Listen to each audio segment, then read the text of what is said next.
हमारे देश के अधिकतर युवा यूपीएससी की परीक्षा की तैयारी करते हैं। कुछ उसमें सफल होते हैं और कुछ असफल होते हैं, पर वे हार नहीं मानते। वे एक और बार यूपीएससी की परीक्षा देने का मन बनाते हैं, फिर से उसमें कुछ सफल होते हैं और कुछ असफलता पाते हैं और फिर वे दोबारा वैसा ही करते हैं, पर फिर से कुछ असफल होते हैं और कुछ सफल हो जाते हैं। मगर इन सब के बीच में कहीं ना कहीं बार बार असफल होने वाले एस्पिरेंट्स डिमोटिवेट होते हुए नजर आते हैं। उन्हें ऐसा लगने लगता है कि उन्होंने यूपीएससी करके अपना वक्त बर्बाद कर दिया है और वो अभी भी कर ही रहे हैं। उन्हें लगता है कि यूपीएससी जैसी परीक्षाएं उनके लिए नहीं है। उन्हें इस परीक्षा को और उसकी तैयारी को यहीं समाप्त कर देना चाहिए। अब ऐसी स्थिति में क्या करना चाहिए, खुद को मोटिवेट कैसे करें, तो आइए जानते हैं। दोस्तों, जब भी मन में यूपीएससी छोड़ने का ख्याल आए तब सबसे पहले आप अपने आप को परखना शुरू कर दें। तसल्ली से बैठकर ये जांचें कि आपकी तैयारी में ऐसी कौन सी कमी रह गई कि आप परीक्षा में सफल हुए। आप अपनी जर्नी को खंगालें और फिर ये देखें कि अभी तक आपकी जर्नी में आप कहाँ स्टैंड करते हैं। इतना याद रखिए कि अगर आपने जर्नी में 3 से 4 साल दिए हैं तो ऐसी कोई चीज़ नहीं है, ऐसी कोई ताकत नहीं है जो आपको यूपीएससी क्लियर करने से रोक सके। बस कहीं ना कहीं आपकी तैयारी में कोई कमी रह गई है जो आपको बस जानने की देरी है।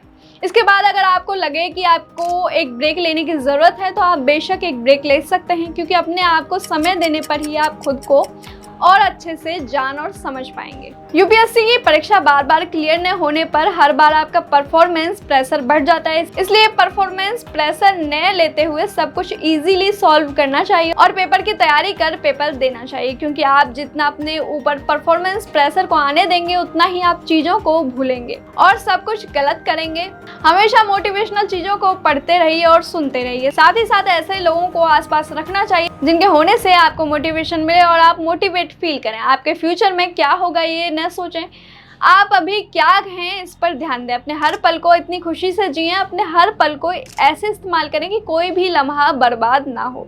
ऐसा सोचिए कि आज मैं ऐसा कुछ करूं जिससे मेरा फ्यूचर आबाद हो जाए और आपको आपके आज से कोई शिकायत ना रहे। इस सोच के साथ साथ आप नामुमकिन चीज़ को भी मुमकिन बना सकते हैं। अपने दिन को बेस्ट बनाने का ट्राई करें। ये सोचें कि मैं किस तरह आगे बढ़ सकता हूँ या बढ़ सकती हूँ और मैं आज के दिन का यूज कैसे कर सकती हूँ कि मेरा एक भी सेकंड बर्बाद ना हो। ऐसा करने से आप वो तैयारी कर पाएंगे जो आप पहले कभी नहीं कर पाए होंगे। आप वो नतीजा लेकर आएंगे जो आपने कभी सोचा भी नहीं होगा। आपको हमेशा पॉजिटिव चीज़ें ही बोलनी चाहिए, यानी कि आपको दिन और रात बस अपने लिए पॉजिटिविटी ही फैलानी चाहिए। ऐसा करने से आप पॉजिटिव रहेंगे और यकीनन आप वो मुकाम हासिल कर पाएंगे जो आप करना चाहते हैं, क्योंकि यूनिवर्स में पॉजिटिव बोलने से आपके आसपास की सारी चीज़ें पॉजिटिव हो जाती हैं और फिर सब कुछ अच्छा ही होता है। आपका ये सोचना बेहद ज़रूरी है कि कोई भी एग्ज़ाम या यूपीएससी का कोई भी पेपर आपकी लाइफ की स्टोरी या जर्नी को तय नहीं कर सकता, पर हाँ, वो एग्ज़ाम क्लियर करने के बाद आपकी ज़िंदगी कैसी होगी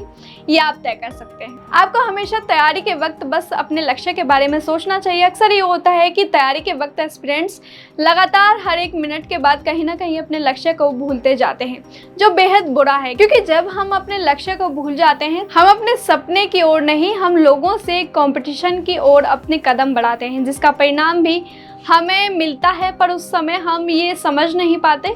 इसके दौरान हमें अपने लक्ष्य के लिए मेहनत करनी चाहिए। ऐसा करने से हमें सफलता ज़रूर हासिल होगी। जब भी हम लगातार असफल होते हैं तब ये आम बात है कि हमें लोग भली बुरी बातें कहकर हमारा मजाक उड़ाते हैं, पर तब उस वक्त हमें अपने आप पर कॉन्फिडेंस होना बेहद ज़रूरी है। अगर हम खुद पर कॉन्फिडेंट होते हैं तो हमें किसी की बात का कोई फ़र्क नहीं पड़ता और हमें बस पता होता है कि हम ये कर सकते हैं। अभी नहीं तो क्या हुआ, एक दिन वो ज़रूर आएगा जब हम अपने लक्ष्य तक ज़रूर पहुँच जाएंगे।